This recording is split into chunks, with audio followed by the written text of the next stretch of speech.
going on, everybody? Welcome back to Phones and Drones. So like I said in the unboxing of the Fossil Sport watch video, I'm going to go ahead and give you guys now a comparison between the Gen 5 Carlyle and that Fossil Sport.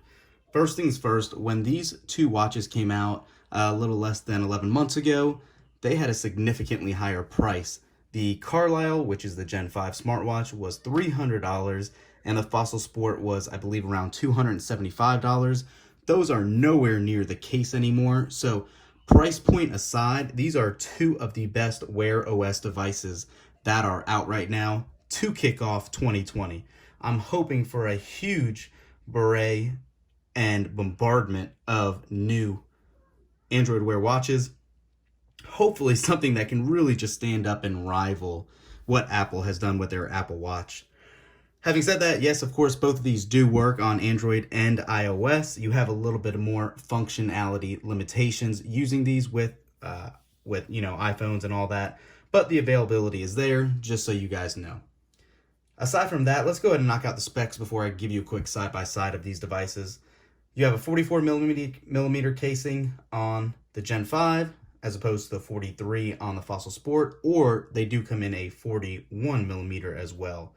So if you have a tiny or petite wrist, you can actually get two different sizes in this as opposed to the one size fits all of the Gen 5.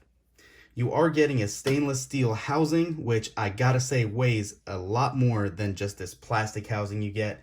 I believe it's actually it's an aluminum frame with a nylon back plate, and when you actually hold these and have them side by side and weigh them in your hands, there is a significant difference between the two.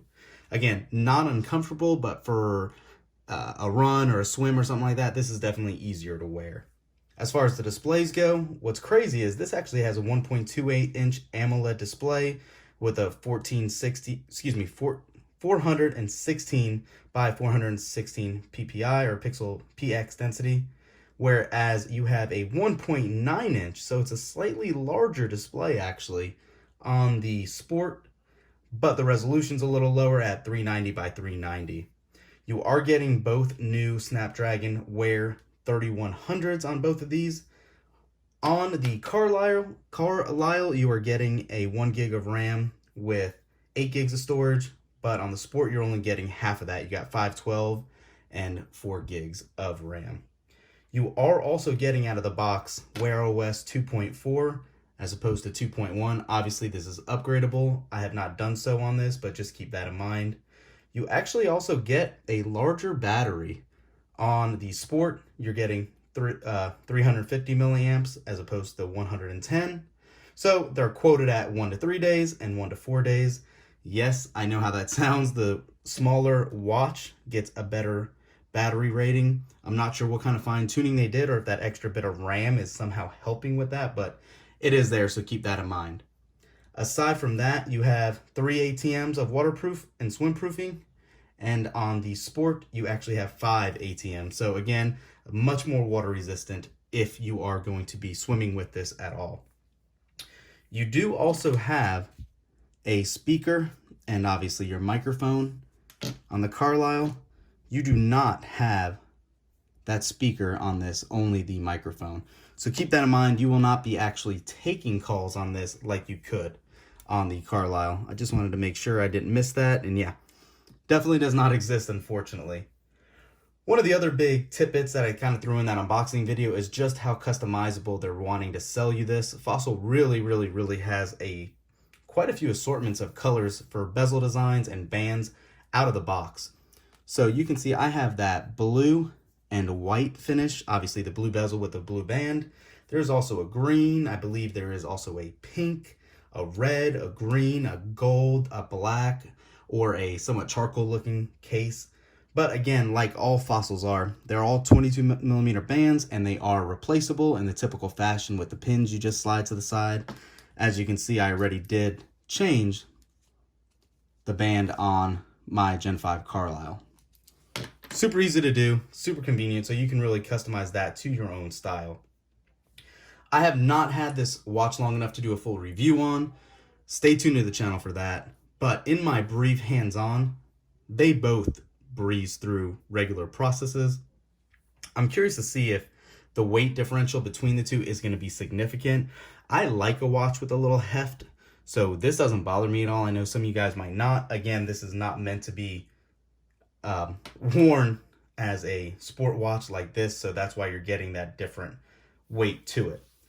Both watches kind of really do carry their own when it comes to those features and styles. Like I said, even not being a sport focused one, the Carlyle does do a great job. So anyways, all those specs aside, let's go ahead and take a closer look at these watches. So just right off the bat, which one do you like, guys? Leave a comment down below. Design wise, do you prefer the Sport or do you prefer the Carlyle? Shout out to MKBHD. Looks like he's just uploading a new video. Got to go check that out. One thing I really do like about Fossil's watches are the use of iOS being compatibility with them now. So they have a lot higher of a compatibility than other Wear OS devices. I know with the Carlyle, you can actually take phone calls on iOS devices. That's huge. I believe it's one of the first Wear OS watches to allow you to actually do that and respond to messages. It used to be only Apple Watches can do it, but they found a way to do that as well. On the back, you can see, like we said, you have the same heart rate sensor and the same array on those. You do also have your 3-button setup. Again, you can see the plastic look on here and that stainless steel on the Carlyle. You're getting your rotating crown. It works, as you can see, very smoothly. We'll close that out. I've had no problem with either of these guys. Battery life has been phenomenal. This has not been charged since about 6 this morning. Let's go ahead and see what the battery is at. 44% still, so that is phenomenal. This obviously I have not used that long, so we're still sitting pretty high in that rating category. But aside from that, you can see the thickness is pretty comparable. There's not much to it, guys. I mean, these are some great smartwatches. One thing I do want to throw in at the end to show you is that new Watch Active from Samsung with that larger case sign. I don't have a battery charge on this, but I wanted to give you guys a little sneak peek. Get ready for a comparison between the Watch Active and the Watch Sport, or the Fossil Sport. Thumbs up this video, guys, subscribe to the channel, and make sure to stay tuned for when that video goes live as well. Thanks for watching, guys. I'm going to cut this off now. If you have any other questions, throw it down in the comments below. Let me know what design you like better, and we'll catch you in the next one.